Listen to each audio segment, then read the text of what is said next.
when we think of the war in Ukraine and what we can think of it as it could have been avoided if United States accepted Russia being part of NATO.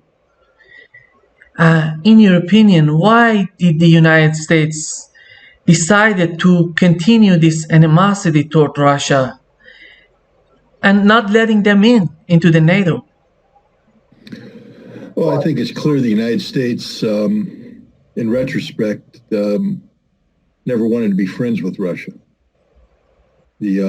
First of all, remember NATO's original purpose. I think it was Lord Esme, a British officer who became the first Secretary General of NATO.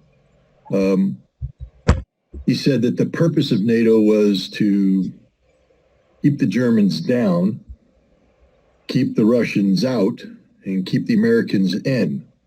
So, the idea was to suppress Europe becoming a viable counter or a viable player on the global scene, keeping Germany down. Germany, of course, being the European nation with the strongest potential economy, the strongest military potential. So keep them down, keep the Americans in, knowing that America had especially in the aftermath of the Second World War, very strong isolationist tendencies.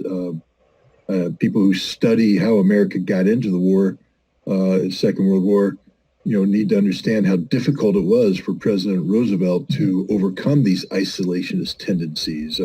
Americans just didn't want to get involved in Europe's wars. So NATO was a vehicle to keep America in Europe. For what purpose? To keep the Germans down and to keep the Russians out. There was a lot of concern about how powerful the Soviet Union had become as a result of the Second World War. Its presence in Eastern Europe was considered by, especially Roosevelt's successor, Harry Truman, and Truman's British counterpart, at least for a little while, Winston Churchill. They both viewed Russia's presence in Eastern Europe as a threat to the rest of Europe. It's totally this notion was totally detached from reality. I mean, anybody who knew what the Soviet Union had gone through in the Second World War, 27 million dead. It's huge swaths of its territory totally devastated by war. A nation literally exhausted by this conflict. The idea that the Soviet Union was going to somehow seek to now confront the United States, Great Britain, France, and the other Western European nations in a global or in a war of conquest in Europe, stupid, beyond stupid, lunacy.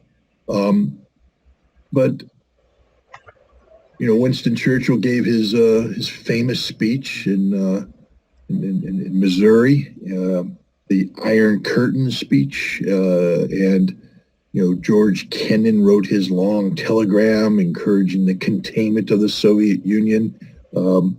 He was talking more about ideological containment, but it was then seized on by Paul Nietzsche and others, and they turned it into military containment. And NATO is the vehicle of military containment. And so now you have NATO created. NATO exists for more than 3 decades before the Soviet Union collapses. NATO had become not just a military alliance, but a political military alliance linked to some very influential institutions. The European Union, which is an economic/political European entity, was seen as an extension of NATO. The G7 was an expression of NATO in terms of global economics. NATO was in the DNA of Europe and defined the European relationship with the United States, this transatlantic relationship, alliance that existed. So when the reason for NATO's continued existence disappeared overnight. 1989, Berlin Wall goes down, Germany's unified. You ain't keeping Germany down anymore. And then 1992, the Soviet Union goes away. Russia's there. Russia's not threatening anything. It's removed from the Warsaw Pact. You're not keeping Russia out. Why does NATO exist? What's its purpose? Literally, it had no purpose. None. And yet, NATO defined everything. The entire European-American relationship was centered on NATO. You can't get rid of it because it defines everything. But how do you have a military alliance that used the threat of the Soviet Union as the vehicle upon which to generate fear, to get people to spend money into building these massive, militaries? How do you continue that? Well, the first thing is everybody started to disarm. The peace dividend. Everybody wanted the peace dividend. And so the military aspect of NATO was gradually lessened.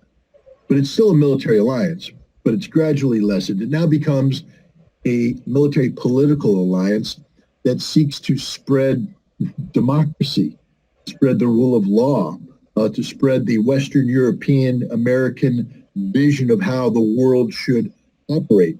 And the best way to do this is by moving into the vacuum created by the collapse of the Soviet Union, the Warsaw Pact, these Eastern European countries. There was concern what would happen if you allowed these countries to develop on their own, to actually become expressions of what they want. The conflict in Yugoslavia serves as an expression of this. Europe couldn't trust the Yugoslav nation to naturally evolve in a post-Tito environment. They had to get involved and forcibly break apart Yugoslavia and take control of the constituent components. And the reason why I bring this up is that's the model that everybody had for Russia, especially the United States. People need to understand we did not want Russia to exist as this massive federation. Even though it wasn't the Soviet Union anymore, it's still a huge landmass with tremendous resources, tremendous natural resources, and the potential of Russia getting on its feet and resuming the role that the Soviet Union played in the world was unacceptable in the West. So Yugoslavia was a dry run, not a dry run, a rehearsal for what we wanted to happen in Russia. And remember, we were doing it. This isn't theoretical. The conflict in Chechnya was, especially the second Chechen conflict, was 100% CIA driven for the purpose of destabilizing Chechnya, getting it to be torn from the Russian Federation, thereby triggering successive uprisings within the Russian Federation by minorities such as the Tatars, the Bashirs, the Burdyatsy, and others, and have this whole Russian thing fall apart, just like Yugoslavia. That was the goal. Now, if that's your goal, why would you invite Russia to join NATO? Why would you ever say, hey, Russia, we believe in peace and stability, and we want to peacefully coexist with you, and we want you to thrive as a fellow member of NATO. Come on in, join the party. No, because the party ain't brings stability to Russia. The party is destabilize Russia. And NATO became a vehicle to achieve that. That's NATO's purpose. The expansion of NATO, we knew what NATO expansion would mean to Russia. It would be seen as a direct threat to Russia. Now, we kept trying to tell the Russians, don't be afraid, don't be afraid. But Russia's looking at Yugoslavia saying, oh, we're very afraid. We don't want that. And remember how weak Russia was in the 1990s, how weak they were in the immediate aftermath of the post-Soviet era. And that weakness came not only from the dysfunction of the former Soviet area, the regions, including Russia, but also because of the policy of the United States and Europe to go in and destabilize, to steal wealth, remove it from Russia, do not reinvest it into Russia, suppressing the Russian economic potential to create general unrest that could be exploited to achieve the breakup of Russia. That was the CIA's vision towards Russia. That was the official policy of the United States and by extension, the policy of NATO. Straight up, that's it. The destruction of Russia. So why, and people keep saying, well, then why did Russia act? Well, asked to go in. Well, I think we should know by now that one of the smartest men, one of the greatest men of this century is Vladimir Putin. I'm not one of these people that worships the guy. He's not my president. He's Russia's president. Okay? Not my problem. But you have to recognize greatness when you see it. And every time this man gives a press conference, every time this man speaks, I listen and I'm going, there's a brain attached to that mouth. He's a smart guy. He's a great guy. He saved Russia. If you're a Russian and you don't recognize that Vladimir Putin is the savior of modern Russia, you're an idiot. Go. Leave Russia. They don't need you. They don't want you. And I'm not saying that this is not a cult of personality, although it could be. He's been there for more than 2 decades. But he doesn't even want the cult of personality. What he wanted to do is save Russia. He did. He saved Russia. He is the only reason why Russia exists today in its current form. He took Russia out of the disaster that was the 1990s, and he's turned it into this remarkable country that it is today. But, so when Putin said, hey, why don't we join NATO? A lot of, in the West, to show you how ignorant we are in the West, they went, see, old Putin's weak, baby. He's weak. He's scared. He wants to join the club. He's nervous. And so we then, played games saying, well, you can't join, but we'll create this forum for you, a NATO-Russian engagement forum where you can sit here and pretend to be part of NATO. We can give you a seat at the table. We'll send somebody to Moscow and we'll pretend to be your friend all the while we're plotting to destroy your country, which is why Putin asked the question. Because he was confronting them with their hypocrisy. They claimed to be about stability. They claimed to be about creating bridges and friendship. The easiest way to do that would have been to invite Russia to join. But if you invited Russia to join, then NATO would have no reason to exist. Why have a military alliance when there's no military threat? To have a military alliance, you need a military threat, and the only threat that's there, that's viable, that can unite Europe is Russia. And that's the secret of NATO. It only can exist if there's a Russian threat. That's it. So now we come up to the first part of your question. Could this war have been avoided? Russia did everything possible to avoid this war. Russia did not want this war, but this war could not have been avoided. Under no circumstances could this war have been avoided. Why? Because this war was the policy objective of the United States and NATO all along. They wanted this war, and we know they wanted this war because in 2008, William Burns, former U.S. ambassador to Russia, straight up said, if you invite Ukraine in, you will invite a set of circumstances that will inevitably lead to a Russian military incursion into Ukraine. We knew by inviting them, this would lead to a war between Russia and Ukraine. And then we did everything possible to make this war happen.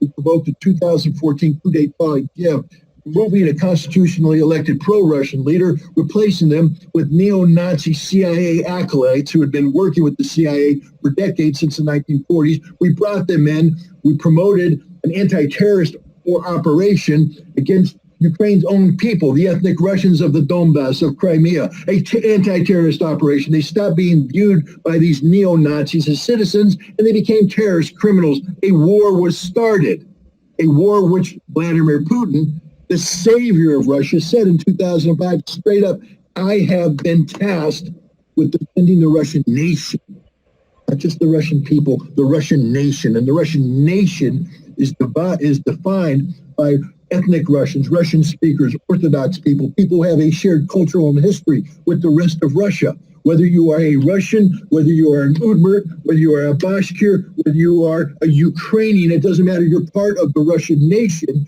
So when these Nazis in Kiev declared war against the people of the Russian nation, Russia had no choice but to step in. But how did they step in? To destroy Ukraine? No. To preserve the Russian people, the Russian nation. Minsk Accords were designed to sustain the sovereignty of Ukraine. All Putin and Russia said is we want these people to have rights. We want them to have the rights that should be afforded to the Russian nation, rights of freedom of religion, freedom of language, freedom of association, but they will be part of Ukraine. That wasn't good enough. Now we know the Ukrainian government wasn't going to accept that. But Poroshenko lied. He said, yeah, I believe in Minsk. He never signed it. He was backed by Angela Merkel, Francois Hollande, a French and German, who said it was a sham the whole time. A sham to do what? Build up a NATO army. Ukraine's military went from, 15,000 in 2014 to 260,000 by 2022, trained, equipped, motivated, organized for the sole purpose of being a NATO proxy to attack Russia. Russia didn't want this war. NATO wanted this war. The United States wanted this war. And there was literally nothing Russia could have done to avoid this. Had Russia not intervened in a preemptive war of self-defense. This was preemptive self-defense. Article 51 of the United Nations Charter clearly allows this. Russia did not violate international law. This is not a war of aggression. It's a war of self-defense against NATO and the United States and Ukraine, who came together to try and destroy the Russian people of the Donbass, to take Crimea away from Russia. This war could not have been avoided. This was a necessary conflict, a tragic conflict, but a necessary conflict. Necessary because without this, Russia would have invited its own demise, to strip Ukraine away, to destroy the, spiritual and intellectual core of what it means to be Russian. They couldn't allow that, just like we couldn't allow it. We, the United States, could not allow Brazil to come up to Mexico and use the Mexicans to seek to create problems in Texas and New Mexico and Arizona and California to try and strip those lands away from the United States. That would be the end of the United States. And we would destroy Brazil for doing this. We would launch nuclear weapons against Brazil for doing this. So why in God's name do people think that suddenly Russia's going to sit back and let this happen? It isn't going to happen. This war was inevitable. Russia didn't want this war. They tried everything possible to prevent this war. But at the end of the day, because of the policies of the United States, NATO, and Ukraine, Russia had no choice to fight this war, and they had no choice to win this war. When they started this war, they called it special military operation. And why do you think they didn't do this operation like what the US did in Iraq? It's so more decisively fighting this war. They chose it to do this more in not bringing down everything, not transportation system, energy hubs, everything. But they didn't do that. They didn't destroy Ukraine. Why they started this war like this? And because Vladimir Putin is not a hypocrite. In 2005, in a speech to the, I think it was April 2005, in a speech to the Russian Federal Assembly, he made a speech. It's been misquoted in the West. It's the speech where he famously or infamously, depending on your point of view, said that the greatest disaster of the last century was the collapse of the Soviet Union. Well, he didn't say the greatest. He said one of the greatest. And he's right. He's absolutely fundamentally correct on that. But everybody jumped on and said, Vladimir Putin, all he cares about is resurrecting the Soviet Union. They didn't pay attention to the rest of the statement, the most important part. He said, because overnight, tens of millions of Russians became homeless. One day, people had a home in the Soviet Union. The next day, they became foreigners in a foreign land, oftentimes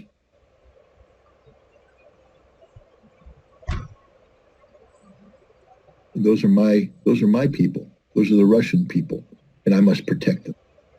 I must protect them. So what does that mean? It means that Ukraine is part of the Russian nation. I know it's an independent sovereign country, but from the psychology of Russia, Ukraine is part and parcel of the Russian nation. And so Putin is protective of Ukraine. So why in God's name would he seek to destroy Ukraine? Why? Everybody's saying, why didn't you do this? And I was one of the guilty ones because I didn't get it when this war first started. I didn't get it. I didn't understand it's taken me a while to understand Russia's love for Ukraine. In the West, nobody gets it. We are the most ignorant people in the world. We think that Ukraine is somehow separate from it because we bought into a Banderist ideology of somehow Ukraine being this entity. Now, Western Ukraine might be different. I will accept right up that the people of Western Ukraine do not want to be part of the Russian nation because they're not. They aren't part of the Russian nation. They're an artificiality attached to the Russian nation. And maybe when this is all said and done, the Russian nation should evict them. And I'm not saying kick them out of the territory. I'm saying that territory should not be considered part of the Russian nation. Give it to Poland, make it its own standalone entity. I don't care. Denazify it first. But I accept that Western Ukraine is not part of the Russian nation, but the rest of Ukraine is. So why would Vladimir Putin, who is on the record, remember, this is a serious man. He's not an American politician. He doesn't say things lightly. He doesn't make promises and not deliver. This is a serious man who saved his nation, who saved his country. And in 2005, he was still in the process of saving Russia.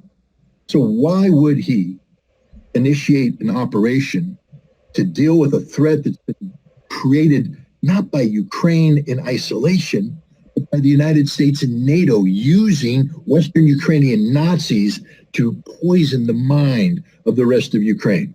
Why would he then go in and destroy this? He wouldn't. What was the purpose of the special military operation? You see, when it first started, I, in my simplistic military Marine Corps trained mind, said the purpose must be to close with and destroy your enemy through firepower maneuver. Kill everybody. That's what we do when we go to war. No joking around. You want to fight America? Understand we're coming in. We're not here to help you. We're here to kill you. Surrender, you might get to live. Fight us, we will kill you all. That's our approach. All right. And so I believed that that's the approach Russia would take going into Ukraine. How ignorant was I? How ignorant is anybody who says that was Russia's objective or should have been Russia's objective? How could it possibly have been Russia's objective when the Russian leader has said that I am the protector of the Russian nation? If he's the protector of the Russian nation, why would he then destroy an extension of the Russian nation, which is what Ukraine is? No. What Vladimir Putin wanted, which we still don't get in the West, was to make this conflict as short as possible, inflict as few casualties as possible. He wanted a negotiated end to this conflict. The purpose of the special military operation was to create conditions which would get Ukraine to the negotiating table as quickly as possible to bring this war to a most rapid conclusion. And it almost worked. It almost worked. Everybody says, oh, it failed. The first part, I said it too. Oh, the first part was a failure. No, I'm wrong. And everybody who says it was a failure was wrong. Because within a week of initiating the special military operation, Ukrainian delegations were sitting in Gomel, Belarus, meeting with their Russian counterparts. They had 3 negotiations in early March that led to a potential 4th negotiation in Istanbul on 1 April that would have brought this war to an end the way the Russians wanted it to be. That was the Russian goal and objective all along, to have a very short conflict, to not inflict harm, do not hurt the infrastructure, do not hurt the civilians, don't even kill the military. If they resist, yes, you have to fight, but not to seek to destroy the Ukrainian military, just to create pressure on the Ukrainian government, get them to the negotiating table, get this war to end in a way that furthered Russia's goals and objectives of a new European security framework. Remember the draft treaties, December 17th, 2021, that were submitted to NATO and the United States. That's what the Russians wanted, not the conquest of Europe, but to live in peaceful coexistence with Europe. And the key to that is to make sure that Ukraine does not become a NATO extension, a NATO proxy, a force of instability, that Ukraine becomes at a minimum a neutral entity. But the best idea would be not to get Ukraine to physically join Russia, but to act as an extension of the Russian nation, which means that Ukrainians and Russians live together in peaceful harmony. That was the goal, that was the objective, and it almost worked, except NATO shot it down. So everybody who's critical of the special military operation, they don't have a clue what they're talking about. They literally are the most ignorant people on the planet.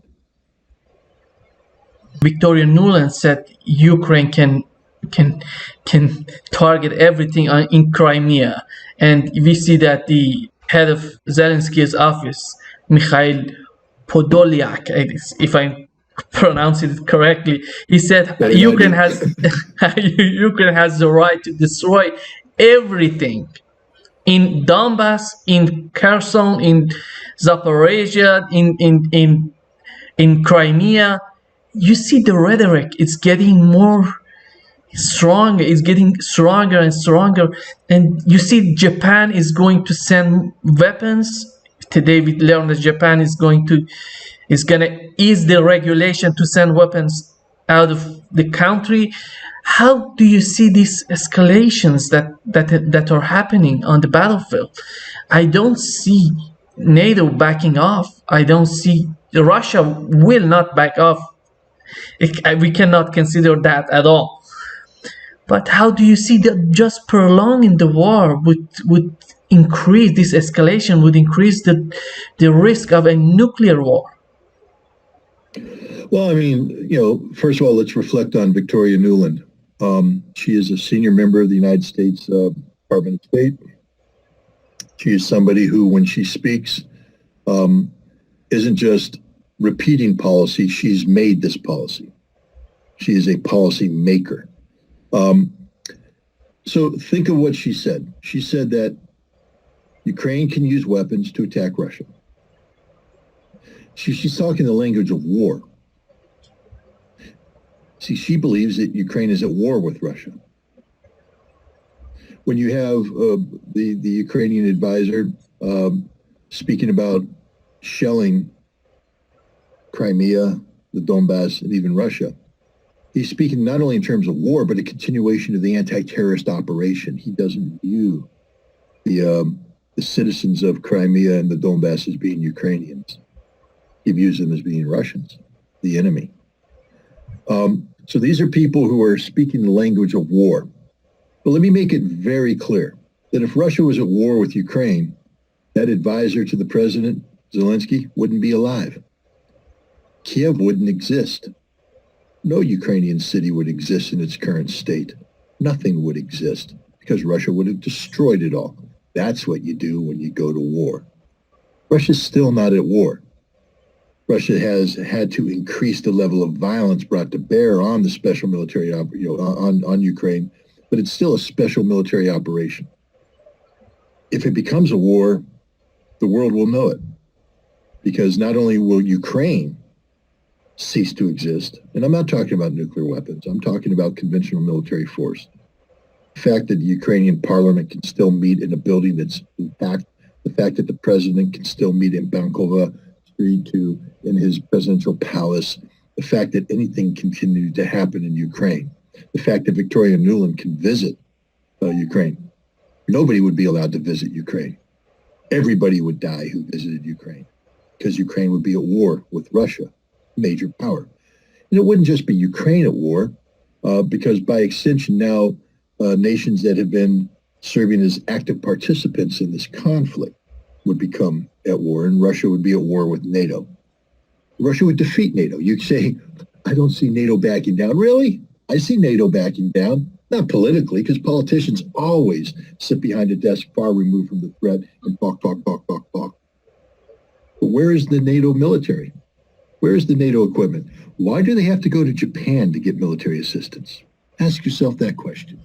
Why do you have to go all the way across the world to Japan, all the way across the world to South Korea to get military assistance? Because there ain't nothing left from Europe. It's all gone. Where did it go? To Ukraine. What happened to it? The Russians destroyed it. That's the reality. Russia is winning this war. Russia will win this war. NATO will lose this war. NATO can't win this war. There's nothing NATO can do to stop this. Ask yourself when this Japanese assistance is going to arrive, and what quantities. Are the Ukrainians going to be capable of absorbing this equipment? And the answer is, it's going to arrive too late because there won't be a viable Ukrainian military by the end of the summer. Russia's in the process of chewing it up and spitting it out. There's a lot of talk about a counteroffensive. Good luck with that. I mean, whatever forces they're able to assemble, they're not going to be able to concentrate because Russia has, in effect, destroyed Ukraine's air defense systems on the front lines.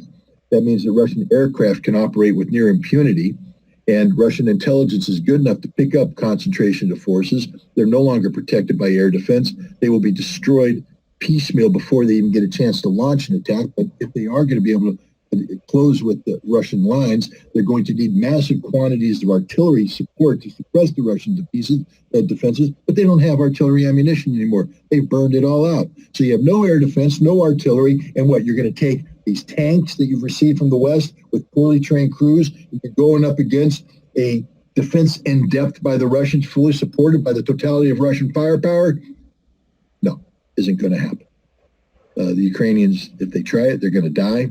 And Russia will continue the process of tragically destroying demilitarization of Ukraine, which means that any Ukrainian that continues to resist will either be killed, wounded, or captured. There will be no Ukrainian victory. There will be no NATO victory. All they can do is define how severe their defeat will be. The sooner Ukraine surrenders, the less pain they will feel. The longer they resist, the more death and destruction will be dealt to them. That's the harsh reality of what we're looking at today in Ukraine. Could Putin prevent the coup of 2014 in Ukraine? Do you think it was possible to prevent that? First of all, you have to understand that despite all of the propaganda that's been perpetrated here in the West, Russia actually respects sovereignty. I mean, so first of all, the question, could he have prevented it? What does that mean? Prevented it how? By interfering in the sovereign domestic politics of Ukraine?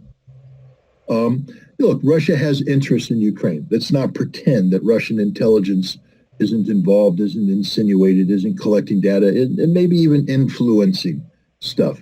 But take a look at the negotiation. I called Viktor Yanukovych a pro-Russian president, but he wasn't.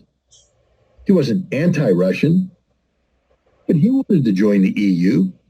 He wanted to have an economic divorce from the Soviet legacy, which was represented by Russia. And remember, Russia's economy during that time wasn't the healthiest economy. Vladimir Putin was still in the process of rebuilding the devastation wrought by 10 years of Boris Yeltsin. And so put yourself in the shoes of the Ukrainians. You're looking to the West and you're going, prosperity, thriving economy. You're looking to the East in Russia, struggling, barely rebuilding, oligarchs. We got oligarchs. Let's go that way. And Putin said, okay. We're not going to stop you. Wow, imagine that. A leader of a nation that has vested interests in Ukraine, who would very much like Ukraine to be linked to them economically, said, you're a sovereign state. You can do what you want to do. So what was Putin supposed to do? Invade? Organize his own coup d'etat? That's what the West does. Putin basically laid down the rules. Said, if you want to go there, though, you have to pay for it. I'm not going to underwrite the cost of, getting you into the European Union. That's a Ukrainian problem. You do it. Now, could he have helped Yanukovych? I guess one would say that if Putin did that, provided the assistance to help Ukraine decouple from Russia and go to the West, but that's unrealistic. It's unrealistic for any nation to sit there and help somebody commit, enact a divorce. If you want a divorce, that's your decision. In retrospect, who knows? But here's the thing: if you facilitate Ukraine's economic divorce from Russia and their union with the EU, how do you deal with NATO then? How do you deal with NATO expansion? What happens then if Ukraine says, well, the next step now that we're in the EU is we want to join NATO? becomes problematic. Russia could never allow Ukraine to become a NATO member. Just simply can't allow it. And I know that flies in the face of people who say, well, what happened to Putin saying that Ukraine's a sovereign state? To a point. To a point, it's a sovereign state. But now we come back to the original premise. It's also part of the Russian nation. And Vladimir Putin is not going to allow NATO to come in and strip away part of the Russian nation. Kiev and Rus, the historical connectivity. It's just inconceivable. And anybody who knew Russian's history, knows anything about the Russian nation, would understand that this can't be. The biggest proponents of it, of course, are the members of NATO and the United States who want to see the dissolution of Russia, the weakening of Russia, and Western Ukrainians who aren't part of the Russian nation. They're the ones seeking the permanent divorce. But Ukrainians, Orthodox Ukrainians, people who have that shared culture, shared history, shared religion, they understand. They don't want to be divorced from the Russian nation because they are the Russian nation. Why? Because one of the reasons, as we know, it was this attempt by Ukrainian politicians to Ukrainianize this region, these ethnic Russians. Why they wanted that? It wasn't possible. It wasn't there. They have to feel it to accept it, but they didn't feel it. But they were pushing hard to Ukrainianize these people. I think, again, not to denigrate the concept of Ukrainian nationalism. And I understand. I mean, a lot of people in the West took a look at the speeches made by Vladimir Putin in the lead up to the special military operation, where he spoke about the artificiality of Ukraine. Historically, he's correct, but I do think that, again, when Russia, after 1992, allowed Ukraine to exist as a sovereign state, you need to understand that from 1992 to 2022, 30 years of people knowing only Ukraine as an independent state. People who were born or were children when the Soviet Union collapsed, who were born afterwards, only knew Ukraine as an independent state. And so, there was this Ukrainian sense of national identity defined by a border. But now what constitutes being a Ukrainian? If you're an ethnic Russian, being a Ukrainian means that you speak Russian, that you have links with Russia, you have family. I mean, it's tough. The only people that had no links with Russia were the Western Ukrainians, the Banderists, the Nazis. They're the ones driving this, you see. In order for them to create, they have a vision of a Ukrainian nation that is separate from the Russian nation. So the first thing they have to do is destroy the historical connectivity. So you rewrite history, and that's what they did. They went in, they rewrote history books about how, nothing about Russia, all about Ukraine. Culturally, and Anatoly Antonov, the Russian ambassador to the United States, has pointed this out. When you go to the Metropolitan Museum of Art, you have artists who are historically considered to be Russian artists. And remember, Russia is not ethnic Russians speaking Russian. Russia is the Russian nation. And even Imperial Russia had Armenians, had Ukrainians, had Latvians, Lithuanians, Estonians, Tatars, Bashkirs, Buryats, all were part of the Russian nation. The Russian nation. And so they are Russian artists. If you developed your artistic talent while living as part of the Russian Empire, educated in Russian institutions, and working for, Russian legal authorities, you are Russian.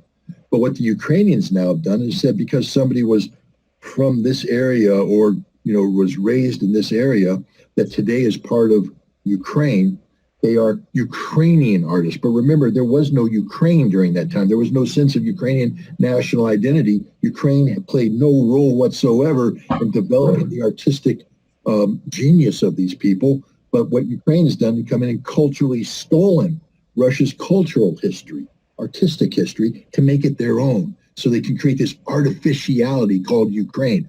And that's the fact. Ukraine is an artificial state, a made-up state. It doesn't exist. It certainly doesn't exist in its current configuration, because when you attach Western Ukraine, this Nazi-ridden, poison land, to the rest of Russia, it doesn't work. But these Nazis, these Western Ukrainian, these Banderists, who, remember, Stepan Bandera said in order to achieve his vision of Ukraine, he was willing to allow millions of innocent people to die. That's the basic premise of these sick people. But they're stealing everything. And what they had to do, therefore, is to stamp out any vestige of Russia.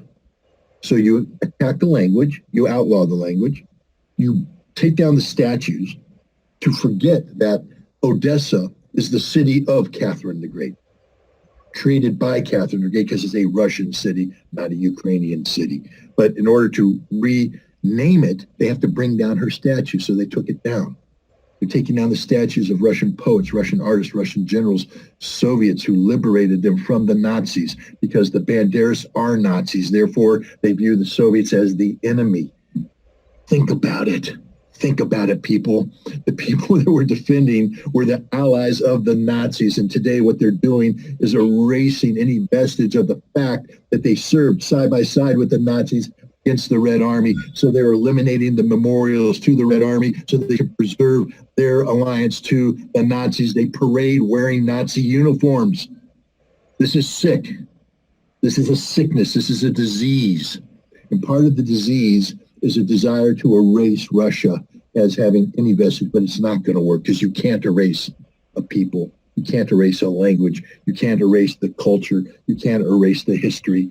History will always win out, and the history of Ukraine is part of an extension of the Russian nation, with the exception of Western Ukraine, which I got to be nice, because I'm sure there's people there who aren't bad people. It's a beautiful area. I've taken a look at their cities. I've taken a look at the architecture. It's lovely, except it's populated by hate-filled people who hate Russians, who hate everything about Russia, and are seeking to erase that by, through this process of making everything Ukrainian. The Ukrainian language is an artificial construct. Understand that. Volodymyr Zelensky is a native Russian speaker. To show you how fake the Ukrainian language is, in order for him to speak to, he used to speak to the Ukrainian people in Russian. That's the language. But now he only speaks in Ukrainian, and it's ugly because he doesn't speak it very well. But he has to pretend now. When people are speaking in Russian, he has to take the simultaneous translation device and pretend that he only listens to Ukrainian. That's how sick this place has become. I remember John Mearsheimer arguing that just pushing Russia toward China would not be in the interest of the United States. How did it work out for United States? It seems that the alliance between the China and Russia, it's growing bigger, and that China is sending delegation to Ukraine to offer the peace agreement. They are also trying to negotiate more deals with Ukraine. Maybe they wanted to reconstruct Ukraine. They want to help Ukraine to rebuild the country. How do you see this idea of John Mearsheimer that then comes to the China trying to make a peace between Ukraine and Russia? How do you see this? Well, first of all, let's just look at what Mr. Mearsheimer is saying here. He's implying that it's unnatural for Russia and China to have good relations. Because what does pushing Russia to China mean? America is pushing Russia to China, as if Russia doesn't want to be a part of, with China. I don't know. Brazil. You guys border a lot of countries, right? Colombia, Venezuela, Argentina. Uruguay. Pardon? Uruguay. And my point is this. Does Brazil have to be pushed to have relations with Uruguay? Pushed? Or is it natural because you're neighbors? Do you have to be pushed to have relations with Venezuela? Pushed to have relations with Colombia? Pushed to have relations with Argentina? Do you? No, they're your neighbors. It's natural. And so the arrogance of Mearsheimer's statement that the United States is pushing Russia towards China. Imagine you're the Chinese and you've inherited, the Chinese Communist Party has inherited this nation, that quickly becomes more than 1 billion people. And you want to develop, because you don't want people living in poverty. You want to develop people. You want to develop your economy to your full potential. And so you come up with these 5-year plans that say every 5 years we're going to take 300 million people who are currently in poverty and we're going to bring them middle-class standards. And you execute 3 successive 5-year plans doing this, which means 900 million people have been brought out of poverty into the middle class. And you're in the process of finalizing the final quadrant, another 300,000. So 1.2 billion people have been brought into the middle class. That's just gobsmacking amazing, if you think about it. 4 times the population of the United States, and China has brought them in the span of the last 30 years into the middle class, whereas America's middle class is eroding. More people are moving into poverty. But now how does China do that? Now, does China want to go all the way across the Pacific to get energy from the United States and Canada and Mexico and all that?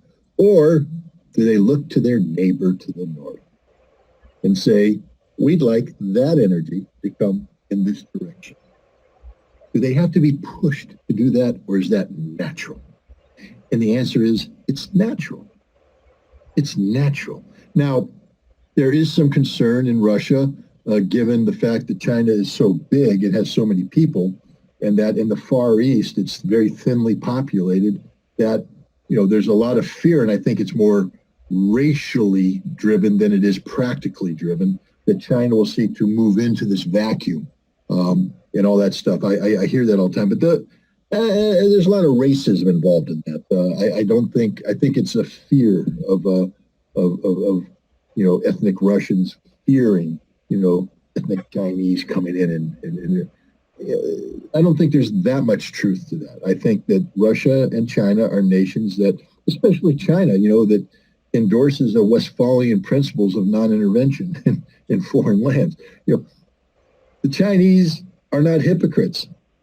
So why would they insist that Taiwan is theirs, part of China, and they don't want foreign powers intervening? At the same time, they're going to move into Siberia and Kamchatka and occupy the Far East. Isn't going to happen. These are constructs put up by people who, frankly speaking, don't know what they're talking about. So the idea that we're going to push Russia to China is absurd. Russia always has had relations with China. Always. It always will. Now, the question is, are these relations going to be, are we going to make it so that the cooperation that naturally exists is defined by what? Both nations being part of a multipolar world where everybody's treated as equal, where you can have free trade with the United States, free trade with Europe, and let this define the relationship? Because understand that China has certain economic potential. Russia has certain economic potential. But if that economic potential is given the ability to freely express itself around the world, it reduces the gravitational pull that would bring China and Russia together, because there will be a dissipation of it. Doesn't mean that you're going to separate Russia and China. It just means that the things that hold them together won't be as urgent and as compressed, because there will be a release. But I think what Mearsheimer is suggesting is that when we seek to isolate Russia from China, or isolate China from Russia, first of all, you can't isolate. They will be together. But when you impose policies that simultaneously attack China and Russia, what you do is by sanctioning them, all that release that was going out there is now contained. And yet they both have economic potential that needs to be fed. China is in the process of sustaining, 1.2 billion strong middle class. Russia is rebuilding and building themselves up. So you have these two powers that are building, and this means they need resources, and they need to have economies that China needs to be producing things that people are going to buy. Russia needs to be producing things that China is going to buy. And so we've brought them together. All those economic forces that were going out this way have now been contained, and now they're going across the border. This makes the relationship between China and Russia even stronger. The gravitational pull is bringing them closer together. And, that's economically, but now it's also geopolitically because, when you're threatening Russia with, conflict in Ukraine, you're threatening China with conflict in Taiwan. That means and it's the same people threatening. It's one thing if Russia's over here being friends with China, but over here you got, nation X threatening Russia, but nation X not threatening China. So China's going to say, hey, I'm sorry about that thing you got going with nation X, but not our problem, man. But we'll keep working with you economically, but not our problem. China's over here got nation Y picking on Taiwan, and Russia's going to go, yeah, sorry about that nation Y thing, but we're worried about nation X over here. We're not. But what happens when it's nation X doing both? And so China's saying, hey, nation X is giving you a hard time in Ukraine, and they're sort of bothering us here in Taiwan as well. Why don't we work together against nation X? And that's what's happening. So Mearsheimer, I think there's a little bit of a prejudice that the notion that Russia has to be pushed towards China is flawed. Russia and China have natural inclinations. You don't have to push them. But what you can do is intensify the gravitational pull by containing them simultaneously by powers that they now both identify as potential enemies. So now their collaboration even becomes more intense. And it's beyond economic. It becomes geopolitical. It becomes military in nature. And that's where we're at. And then, because Joe Biden is an idiot, we can throw in another nation to the mix, Iran. If you remember 1997, Joe Biden mocking, they say if we expand NATO, that Russia will be driven to China. Again, the ignorant, because they're already, but they're going to be driven. Well, good luck in your senior year. I don't even know what that means, but that's what he said. And he said, while you're at it, why don't you try to become friends with the Iranians too? Ha, ha, ha. Look what happened. Russia, China, Iran, strategically together, all united against the same enemy. And the collective strength of those three powers brought together, when you realize that it's not just the three of them, but in the middle of it is a Eurasian mass, Central Asia, extending into Southwest Asia and Southern Asia, extending into Southeast Asia, that's all now their orchard to start picking the fruit from. And so what we've done is we brought Iran, Russia, and China together, and they will now control this massive landmass, which becomes a sort of a self-sustaining economic geopolitical engine that Europe and the United States can't stop. And it's going to start sucking the life out of the rest of the world, because the United States and Europe, it's a double-edged sword, containment. All right? I contain you when I think I'm strong. Aha, I've contained you. You can't get access to what I have. But then when you become super strong and I become weaker, I need what you're accessing, but I can't get to you because I've contained you. It's a double-edged sword. And that's what's happening here. We built this wall of containment, economic sanctions-based containment. But now the wall isn't stopping everybody else from doing business. They're thriving. The wall is preventing us from participating in this activity. Double-edged sword. That's where we're going. We can say after Ukrainian, one of the biggest loser of this war is Europe. How do you see the people of Europe, these countries, when they're gonna reach a boiling point and say no to what's going on in Ukraine? I don't know. I mean, there's two analogies that could be used here. One is the frog analogy. I don't know how true it is, but everybody talks about it. Yeah, you take a frog and you throw him into a pot of boiling water, and he's going to bam try and get out there as fast as he can. If you throw the frog in there and you slowly turn up the temperature, he'll be swimming around until all of a sudden he's boiled because he doesn't realize that that's happening. Again, I've never tried it. I don't want to Yeah, try it it, but works. It works this that's an way. analogy that's put out there. But the other one is sheep. Yeah. The other one is just baby lambs. They're there, and a dog comes out and herds them in, and they go, "Oh, okay, the dog's our friend." And they have a shepherd up there saying, "Bring them this way, boys." And they're sitting there going, "Oh, look, the friendly shepherd is taking us over the field, and the dog's keeping us together, and we're all happy, man, man, man." And they go straight to the slaughter, and they're all killed. That's Europe, one of the two. Because what's missing here is the notion of a sovereign person standing up saying, "That ain't going to happen, guys. I ain't going to jump into boiling water. I'm not going to let you boil me, and I'm damn sure not following you to the slaughterhouse. I'm a sovereign person, part of a sovereign nation. We're going to make our own decisions, stick it in your ear and get out of here." Where's European sovereignty? I mean, take a look at one of the most influential people in Europe today, Ursula von der Leyen. Who elected her? No one. And yet she's the president of the European Commission. Unelected official. Europe has become this European Union, this European Commission, is this nebulous thing of bureaucrats who talk about something that doesn't exist. What is the European vision? I know what an Italian vision is. I can go to Rome and I can see the Italian vision. I know what the German vision is. I can go to Germany and see what Germany is. I know what the French vision is. What is a European vision? It's fake. It doesn't exist. There's never been a European vision. Europe is a continent composed of sovereign states, each one of which has their own historical roots, their own culture, their own system, their own values. I'm not saying they should be at war with one another. Absolutely not. But what they've done out of the fear of European conflict is to create something that doesn't exist. A European vision, a united Europe. United in what, though? What should unite you is the uniqueness of each one of your component parts. So that when a Frenchman sits down across from a German, they can sit there and laugh at each other about, you're a wine drinking guy, or you're a German, you're a beer drinking guy.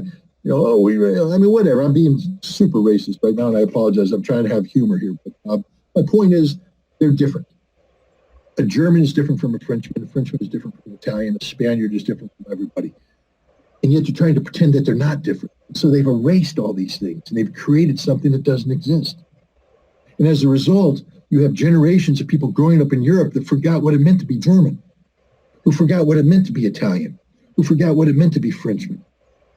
And so now they're being led because what they become is sheep, stupid sheep. They're being led by the Americans towards the slaughterhouse with unelected Ursula von der Leyen as the dog holding them together. Stay in there, lead up. You're all going to die. They're all sheep. Or they're a bunch of frogs that have just been dumped in the water, and America's just sitting there turning up the heat, and they're all going to boil. But they've lost what it meant to be a German. So therefore, when the United States attacks German infrastructure, normally you'd expect the German people to say, "What the hell have you done?" But there's no more German people. They're European sheep. And they go, meh, meh, that's it. All they do is bleat, being led to the slaughter. Europe disgusts me right now. I lived in Europe when it was Europe. I knew what it meant to go from Germany to France. Yeah, it was a pain in the neck to go to the bank and say, "I got my German marks and I need French francs." But they did it. I paid a commission. It wasn't economic. But now I knew I was in France. Why? Because I'm owning French francs. And then when I go across the border to Italy, it's a pain. I got to go stand in line again, turn in my French francs, and get my Italian lira. But now I know I'm in Italy. Why? I'm holding Italian lira. I knew the difference between Germany, between France, between Italy. I knew the peso of Spain because they were distinct nations, distinct people, and it was beautiful. It was wonderful. And the other beautiful thing about it is even then, if I went to France, a lot of the French people spoke Spanish and German and Italian. Why? Because they lived in that neighborhood.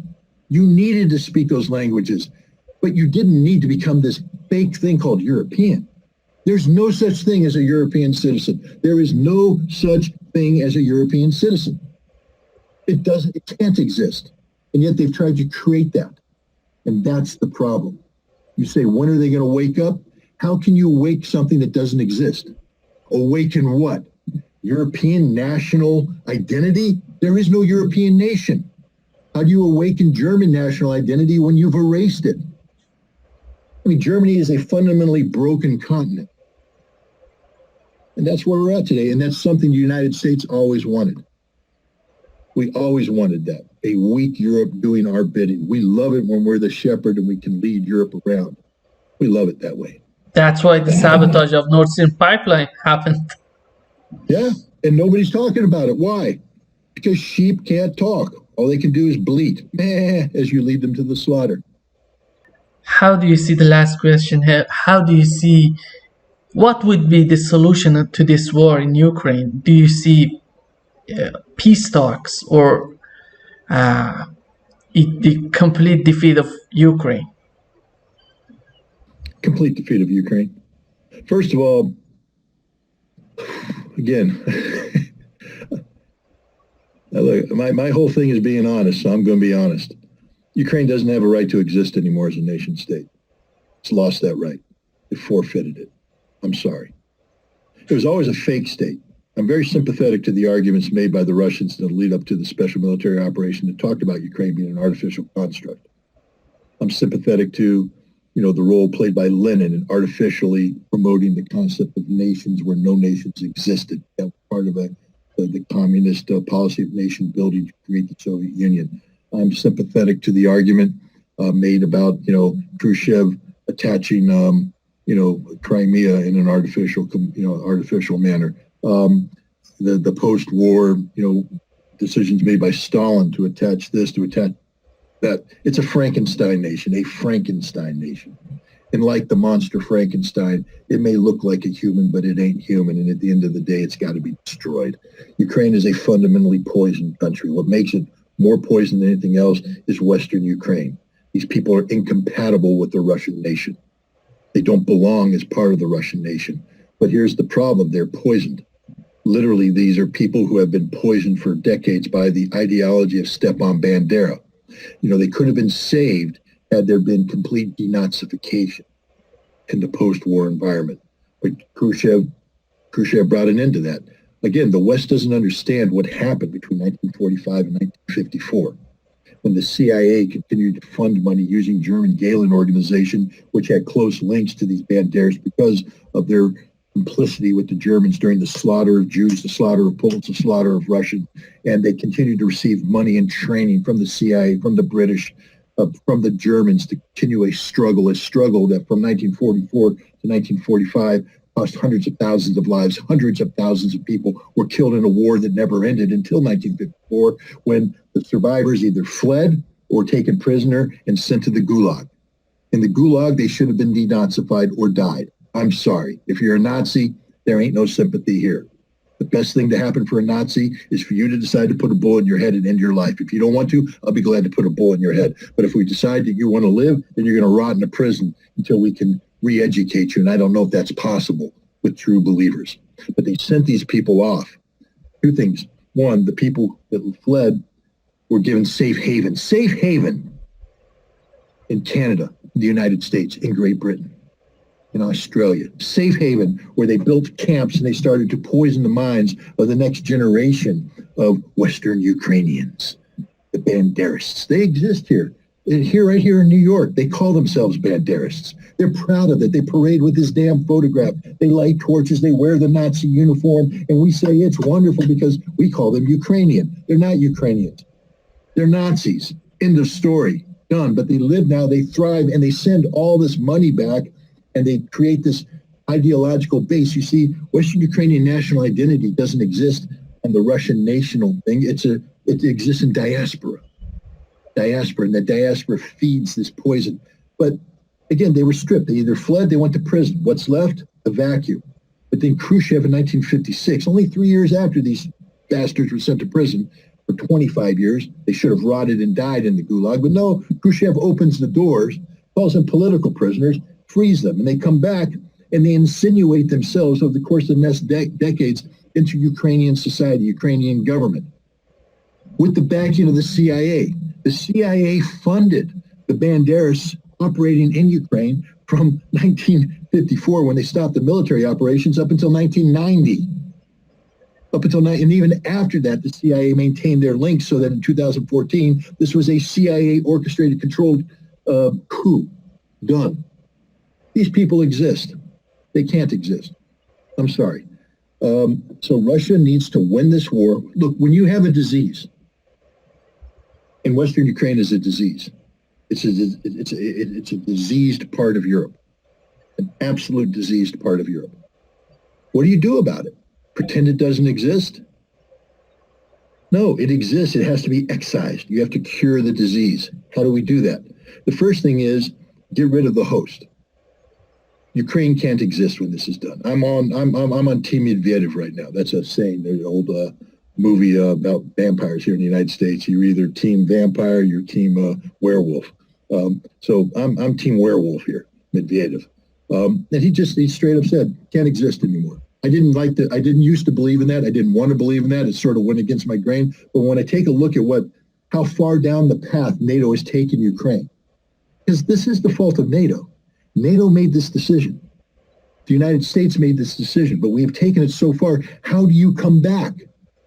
How do you come back? If somebody could show me a path back to get to where I could say that the concept of a independent, sovereign, viable Ukraine is a reality without guaranteeing that this war is going to be fought again. Because that's the key aspect of it. This war, from the Russian perspective, can never be fought again. But if you allow this rotten body called Ukraine to exist without curing the disease, then the war will happen again. It will never end. Just like it never ended when the CIA breathed life into the Banderas in the post-World War II environment and kept them alive in diaspora, funding them, insinuating them into government, controlling them. So it has to end. It has to end. And it ends by the death of Ukraine. And Zelensky knows this.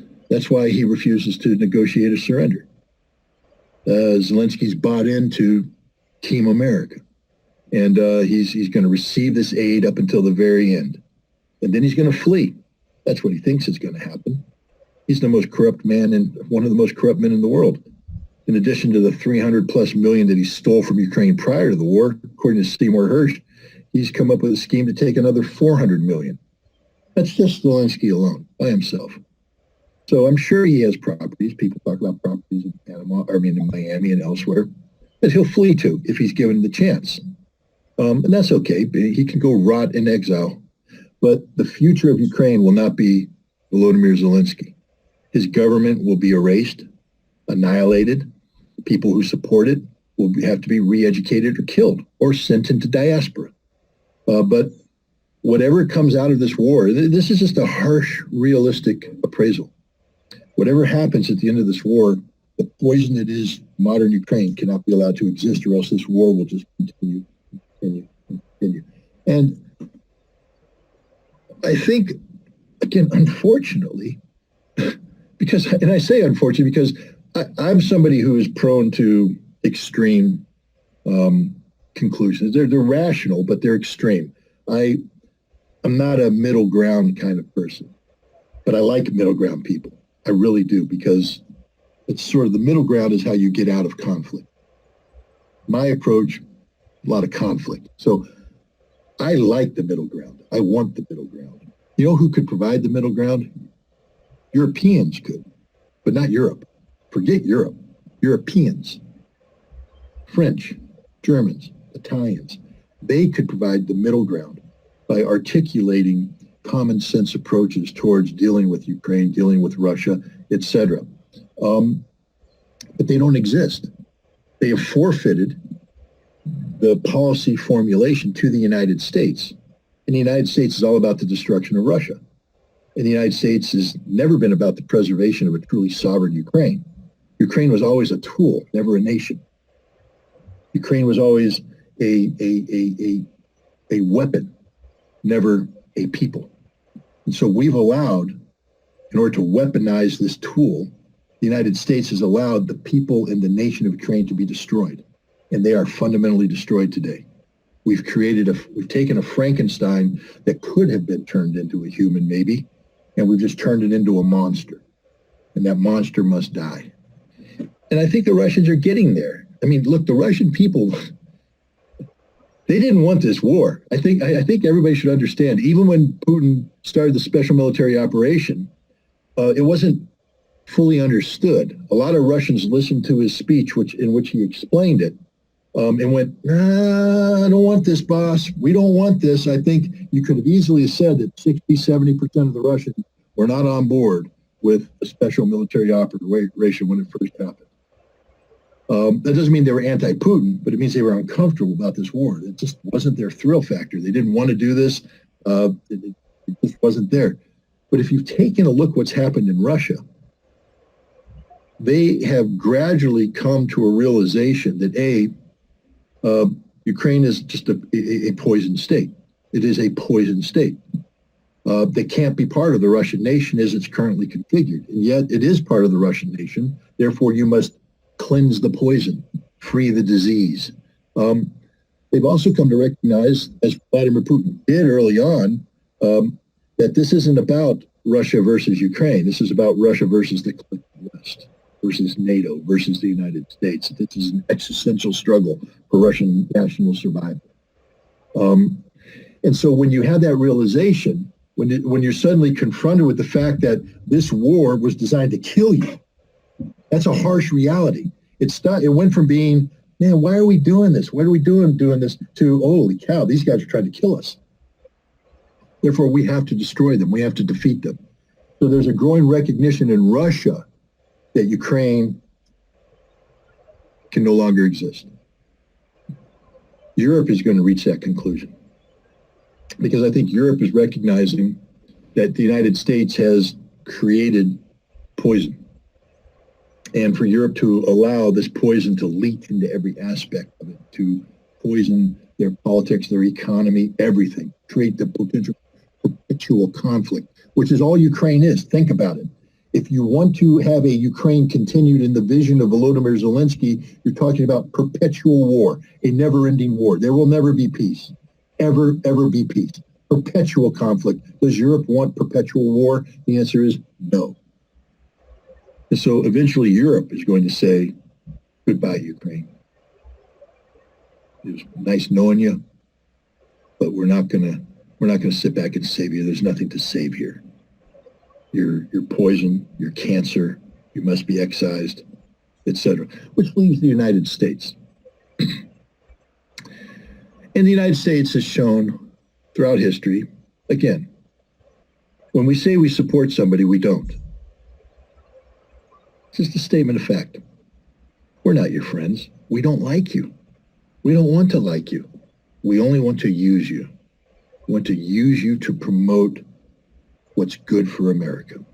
You are a tool that we choose to weaponize.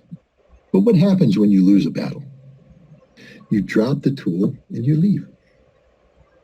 And that's what we did in South Vietnam. That's what we did in Afghanistan. That's what we're doing in the Middle East. And that's what we're going to do in Ukraine. We don't care about the Ukrainian people. That's the greatest tragedy here, because the Ukrainian people actually think America's there to help them. But there's going to be the realization, the same ugly realization that's met by everybody we abandoned in history, that we are not there for you. We don't care about you. Yes, we'll have some token money put aside so we could bring in some refugees. We did that with the South Vietnamese. We did that with the Afghans. And we'll do it with the Ukrainians. We'll bring some Ukrainians in. It'll be easier to absorb them because they're white. We like white people here in America. Those South Vietnamese, that was tough, but we had a relation. We did it. There's a lot of Japanese in the East Coast, so we could just absorb it because one Asian looks like another. The Afghans, they're a little brown, but we'll do okay. We'll take some of them, but not too many. Not too many because they're Muslim. We don't want too many Muslims. But Ukrainians, they're white, they're Christian. Yeah, we'll take some Ukrainians. That's it. And I'm being sort of farcical here, but It's the truth. America is a deeply racist nation, a deeply racist nation. If you don't believe that our foreign policy is driven by racism, you know nothing about our foreign policy. But we don't care about Ukraine. We don't even know that all the Ukrainians are running around with their, we're Ukrainian, they're this, we're that. Americans don't care. We put the flag out there, that's it. Beyond the flag, we don't know anything about you, and we don't want to know anything about you. All we want you to do is die in our cause. That's it. And how could it be anything else? Understand that the American people continue to support a conflict that's taken hundreds of thousands of Ukrainian lives. And we're not crying. We're not weeping. We're not sickened. You know who is sickened by this? The Russian people. They care more about the Ukrainians than we do. This is destroying them. This hurts them. This is painful. There's no joy in Russia for winning this war. There's nausea. There's a sickness. There's regret. But there's no joy. Here in America, we have Congress passing a resolution, a victory in Ukraine resolution. It's a suicide pact. It says that we must pass a law that says it's the policy of the United States for Ukraine to take back Crimea and the Donbass and Zaporizhia and Zaporozhia without understanding, as Dmitry Medvedev just reminded everybody. I hope everybody watched that speech that he gave the other day, where he said, all you guys out there that think that Russia's bluffing. Oh, Russia's threatening nuclear weapons. Russia's this, Russia. He said, we don't bluff. He said, I'm a former president of Russia. I know what these weapons are. When the time comes, you must have a steady hand over these weapons, ready to use them. And he said, if you don't think we're going to use them, you don't know us. And if you threaten the survival of Russia, we will destroy you. 100% guarantee. And one of the definitions of threatening the survival of Russia is to strip away Russian territory from Mother Russia. Crimea is Russia. Zaporizhia is Russia. Kherson is Russia. Donetsk is Russia. Lugansk is Russia. And any American policy says that they're going to return to Ukraine. Policy says that we want to commit suicide. And that's what Ukraine has become. A suicide pill. It is a giant suicide pill. And America is telling people, swallow it. And Russia's saying, if you do, you all die. That's why Ukraine has to be gone, disappeared, not exist. You can call it a republic of Russia, but sovereign Ukraine, especially a sovereign Ukraine attached to the poison of Bandera, can't be allowed to exist because it's only a suicide pill. Understand. Thank you so much, Scott, for being with us today. When you gonna travel to Russia? Hopefully I'll leave Saturday. You can stay there for one month. I have, first of all, I'm going there because my book was published in Russia, which is a great honor. I mean, I can't express how happy this makes me feel because it was a book about Russia. It was about the Soviet Union. It was about Russia. It's a book that I wrote so that the American people could be exposed to the history of the INF Treaty, the importance of disarmament, and perhaps as importantly, the concept of Russians and Americans working together in cooperative fashion to achieve mutually, a verifiable peace. Wow, what a concept. So it's like a template of hope. But, any message has to, message is part of communication. And to communicate, you can't just be speaking to the wind. You have to have somebody on the receiving end. And in this case, the person on the receiving end must be the Russians. So for the Russians to say, we want to publish your book in Russia so that the Russian people could be exposed to the same message that I'm trying to get to the United States. Wow, we've just created this potential for communication. We've created something where people can begin to talk. So I'm thrilled to death to be able to go over there. I'm going to 11 different locations throughout the whole expanse of Russia. I'm going to have the opportunity to meet with Russian people, see Russia, communicate to them about this. And I'd like to believe that, look, I don't want to elevate myself, but, I refer to the experience of Van Cliburn, the Texas musician, the piano player, who in 1958 went to Moscow to participate in the Tchaikovsky Music Festival, and he won it, first place. And in doing so, he won the hearts of the Russian people, the Soviet people. They fell in love with this guy, an American, a young American. He was 25 at that time, from Texas, who had appreciated their culture, could play their music perfectly, with a little bit of a Texas flair to it, but still perfectly. And it wasn't just the Russians that appreciated him. You know, he came back and they gave him a ticker tape parade down in New York City. In the history of the Avenue of Heroes, we put generals, presidents, politicians, astronauts, firefighters, policemen. They've all gone down there. Only one musician has been given that honor, and that was Van Cliburn. And so, you know, I don't want to put myself up at the level of Van Cliburn, but what I've always said to people is, you know, you have to discover your inner Van Cliburn. Each one of us has a little piece of Van Cliburn in us, which means we have to go on that journey. We have to go out to meet, learn, educate, come back, and do the same thing. Exactly. And so that's what I'm going to do. I'm going to discover my inner Van Cliburn. I'm going to go over there and try and replicate at least somewhat what he was able to accomplish. And we'll see. I just feel really good about this trip. It's a tough trip, and we're going there. Russia's at war right now. It's tough. Yeah. And politically, it's going to be tough to get that message across. But if you don't do it, then what? Do we wait for Medvedev's hand to push that button? Do we wait for the world to end? You got to do it now. You know, the toughest part of every journey is that first step. But I'm going to make that first step, and then I think the journey will define itself. Good. Yeah. Thank you so much, Scott, for being with us today. Thanks for having me. Yeah. Have a good trip. Thank you very much. See you later. Okay. Bye-bye. Say goodbye.